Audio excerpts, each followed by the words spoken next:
semua orang menjadi orang benar. Tetapi hukum Taurat ditambahkan supaya pelanggaran menjadi semakin banyak, dan di mana dosa bertambah banyak, di sana kasih karunia menjadi berlimpah-limpah. Supaya sama seperti dosa berkuasa dalam alam maut, demikian kasih karunia akan berkuasa oleh kebenaran untuk hidup yang kekal oleh Yesus Kristus Tuhan kita. Amin. Adam dan Kristus. Adam, manusia pertama yang diciptakan di muka bumi.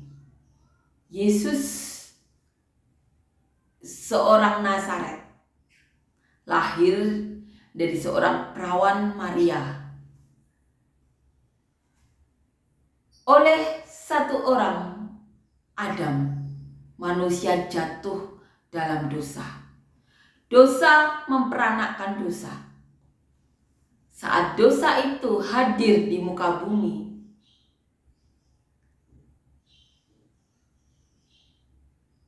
orang-orang semakin hari semakin berbuat dosa. Kita tahu saat Kain dan Habil, anak dari Adam, mempersembahkan persembahan, Habil diterima persembahannya oleh Allah. Kain tidak, dan Kain cemburu. Kain membunuh Habil. Darah Habil minta keadilan, dan Allah mendengar. Dikutuklah Kain. Dan itu semakin tahun, semakin abad, berabad-abad kemudian banyak orang semakin melakukan banyak dosa. Kita bayangkan, satu dosa Kain, kutuk tersebut melingkupi seluruh keturunan Kain. Dan anak Kain yang melakukan dosa tersebut juga melingkupi lagi, seperti bola salju.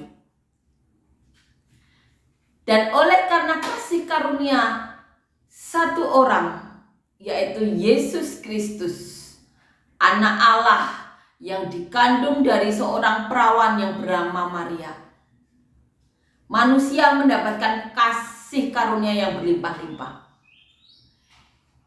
Oleh karena dosa satu orang, dunia dilingkupi oleh dosa. Dosa memperanakkan dosa lagi. Makanya Tuhan Yesus datang menyelamatkan. Ada janji yang pasti dari Tuhan Yesus. Asalkan percaya, kasih karunia yang berlimpah-limpah diterima manusia. Pengharapan untuk memperoleh kemuliaan Allah, untuk memperoleh hidup yang kekal. Amin ya. Oleh karena satu orang, manusia jatuh dalam dosa. Dan oleh satu pribadi, Allah, di mana seorang anak manusia lahir dari perawan Maria, dikandung dari Roh Kudus, bagian dari diri Allah sendiri. Kita memperoleh kasih karunia yang berlimpah-limpah. Dikatakan di sini, sama seperti dosa berkuasa dalam alam maut, demikianlah kasih karunia akan berkuasa oleh kebenaran untuk hidup yang kekal oleh Yesus Kristus di ayat 21. Dosa berkuasa dalam alam maut. Upah dosa adalah maut.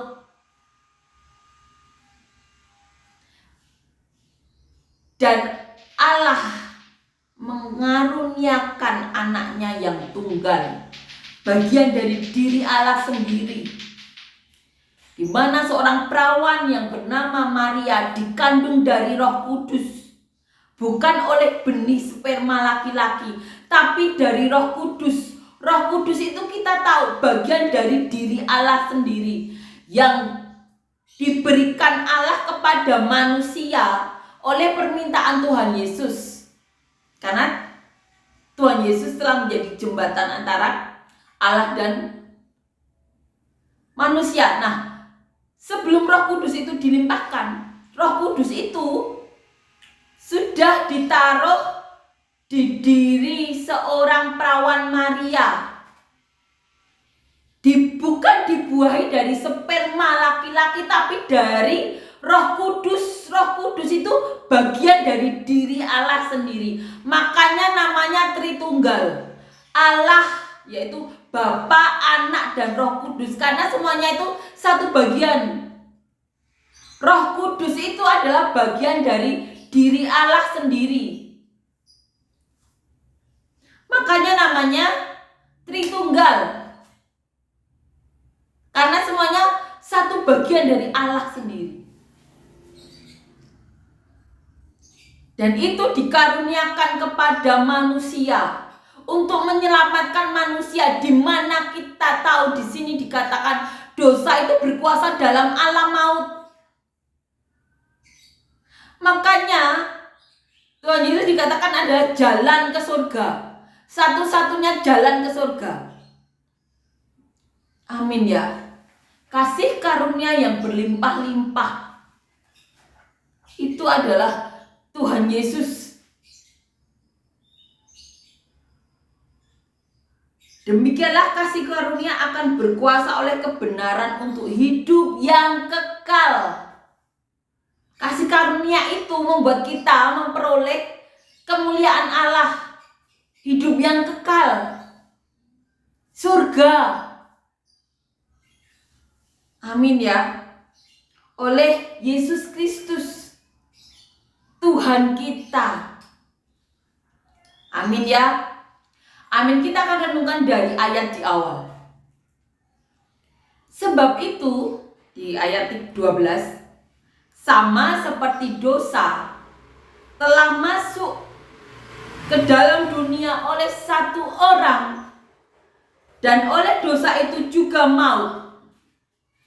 Demikianlah maut itu telah menjalar, dikatakan di sini, menjalar kepada semua orang. Paulus mengatakan, karena dosa satu orang ini, maut itu telah menjalar ke semua orang. Maut itu menjalar ke semua orang, tidak ada yang tidak, semuanya berdosa. Sebelum Tuhan Yesus datang, kasih karunia itu ada. Maut itu telah menguasai semua orang. Dikatakan di sini menjalar ke semua orang. Karena semua orang telah berbuat dosa.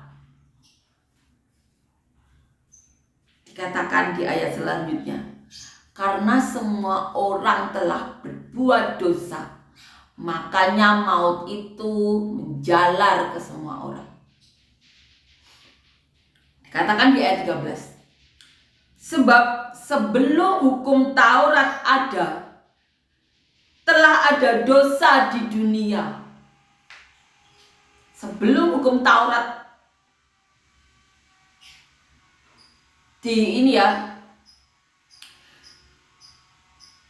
dikatakan Allah kepada Musa, dosa itu telah ada di dunia. Tetapi dosa itu tidak diperhitungkan kalau tidak ada hukum Taurat. Ini yang dikatakan, dosa itu tidak diperhitungkan kalau tidak ada hukum Taurat. Sungguh pun demikian, maut telah berkuasa dari zaman Adam sampai kepada zaman Musa, juga atas mereka. Dosa itu ada dari zaman Adam sampai zaman Musa, di mana hukum Taurat itu dikeluarkan Allah. Yang tidak berbuat dosa dengan cara yang sama seperti yang telah dibuat oleh Adam, yang adalah gambaran Dia yang akan datang. Tetapi karunia Allah tidaklah sama dengan pelanggaran Adam. Ini yang dikatakan Paulus ya,